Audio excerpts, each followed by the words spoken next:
Hey, welcome to another Enneagram podcast. Yeah, that's right. Yet another Enneagram podcast. But this one's different. Another Enneagram podcast is here to help you be a better leader for your team. We know leadership is already challenging enough, and it can be downright frustrating when your team communication breaks down. Another Enneagram podcast is here to tell you stories of leaders just like you who are learning how to lead their teams better with the Enneagram. If you want your team to communicate better, be more productive, and love their jobs, another Enneagram podcast is for you.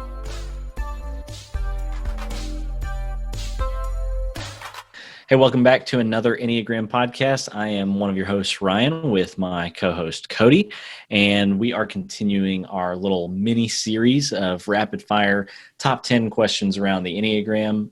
Shorter episodes, like I say, every time, so feel free to pump those out, share them to whoever you think it might be good for. So, question today, we're on number 7, I believe. Cody, you ready for this one? I think so. Okay, here we go. Number 7. I think you can crank this one out of the park, man. All right, here we go. What is a wing, and how do I know what my wing is? Oh boy, that's a great question. So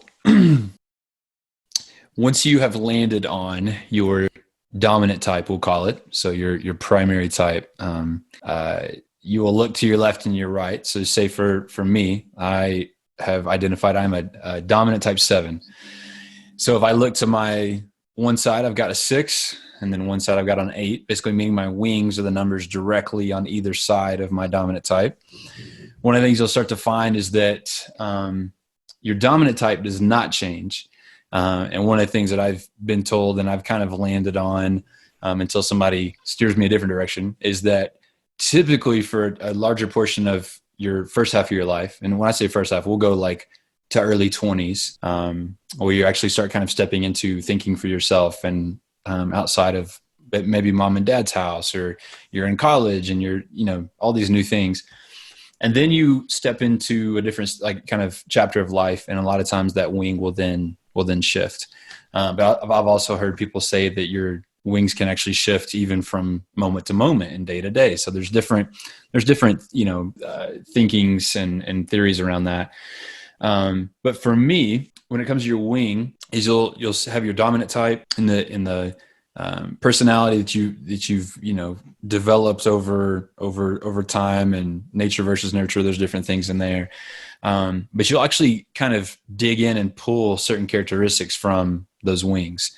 It doesn't mean that you're like in certain times in life, like I'm a 7. Doesn't mean that I become a dominant 8. It just means that those things rub off on me. So it's kind of like, imagine I'm rubbing shoulders with this 6 and this 8 on either side. And so in different things, those personalities will kind of rub off and kind of bleed into who I am as a 7. So is that line up, Ryan? What are your thoughts on that, man? Yeah, no, I'm with you right there. One of the numbers directly beside yours. So as a 1 myself, for me, it's either a 9 or a 2. When we say beside, we're talking about if you're looking at the diagram of the Enneagram, right? So if you're not familiar with that, then me saying that 9 is next to 1 would be real confusing.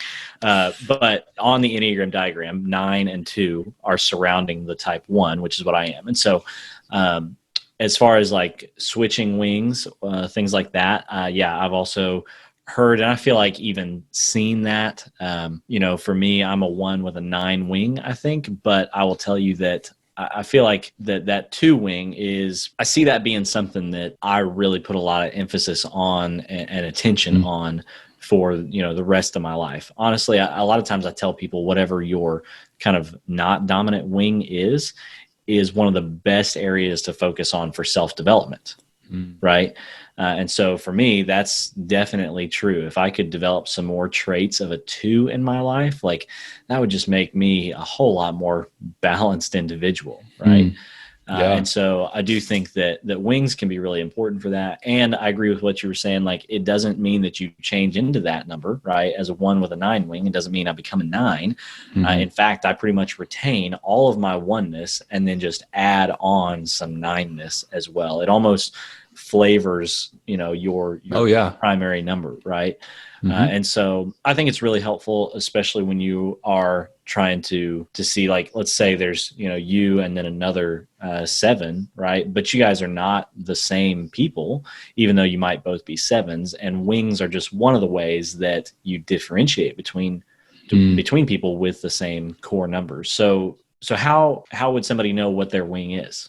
Yeah. So I would say if I was talking to another 7, is anytime that you start to dig into the Enneagram and you eventually land on your dominant type, I think one of the things that's really helpful to do almost right out of the gate is continue to dig in and study about your dominant type, but look at the numbers on either side. Look at a 6, look at an 8, and begin to understand more about them. And you'll begin to see those characteristics that you're kind of pulling and rubbing on. And I think like what you said is spot on, that idea that you're going to have more of like a dominant wing. I think it took me some time. I mean, I've been studying the Enneagram for a few years now, and I think within the last 6 months, I've actually landed on that I'm a 7 with a 6 wing. I think there's parts of me that I really want to be a 7 with an 8 wing, but I have to be honest with myself, and like, the 6, really, I think I pull from that way more than I do the 8. But like you said, there's a lot of areas in that 8 wing that I need to grow in, I need to learn in. And so there's actually some resources out there. I know that if you go and look at like the Enneagram Institute, or even some kind of like beginner Enneagram 101 books like Road Back to You by Ian Cron, they actually go through what those types can look like. So if you're a 7 with a 6 wing, they'll explain that. 7 with an 8 wing, they'll explain that. And then the Enneagram Institute actually has a ton of information on that for each type. And so, I think wings are a really special part of the Enneagram, because like you said, I could be in a room full of 7s and none of us are just like the same person. One of the things that I think people have an issue with the Enneagram that don't have a lot of information or understanding with it is that, like, I don't want to be boxed in. I don't want to be just labeled as something. Yeah. But in my personal experience, the Enneagram is such a dynamic tool that basically matches the complexity of just being a person and having a mind and emotions and all that kind of stuff. And so the wings are a super helpful way to continue to grow and dig deeper. Yeah. And I think, and this is will be my last thought for this, I think one of the areas that people get confused on wings sometimes is they think that whatever the number they identify with, like second highest, is their wing. So I'll hear people say things like, "Oh, I'm a 5 with a 2 wing," and I'm like, "No, you can't be a 5 with a 2 wing. If you're a 5, you can only be a 5 with a 6 wing or a 5 with a 4 wing, right? You can't have a wing that's across the thing." And so that doesn't mean that, if you're a 5 that also identifies a lot with 2, that doesn't matter, right? That's still valuable information. But if you want to be technical about it, then a wing is just one of the numbers to the immediate right or left of your number. So yeah. Anything else on that one? No, man. I think we cleared it up. Hopefully. If not, I don't know. Shoot us an email or something. We'll talk. So, all right, we'll be back for number 6. Hey, thanks for joining us today on another Enneagram podcast. As fellow leaders, we know it can be frustrating when it seems like you always run into the same problems on your team with the same people. But leaders just like you are learning how to lead their teams better using the Enneagram, and you can too. So if you like what you heard today, we would love it if you would share this podcast on social media. And leave a rating or review wherever you listen to podcasts, preferably only good, reviews and ratings. That would be great. If you'd like to connect with us, you can find us on Instagram. We're at Another Enneagram, or head over to our website, anotherenneagram.com. Thanks for listening, and we'll see you on the next episode of Another Enneagram podcast.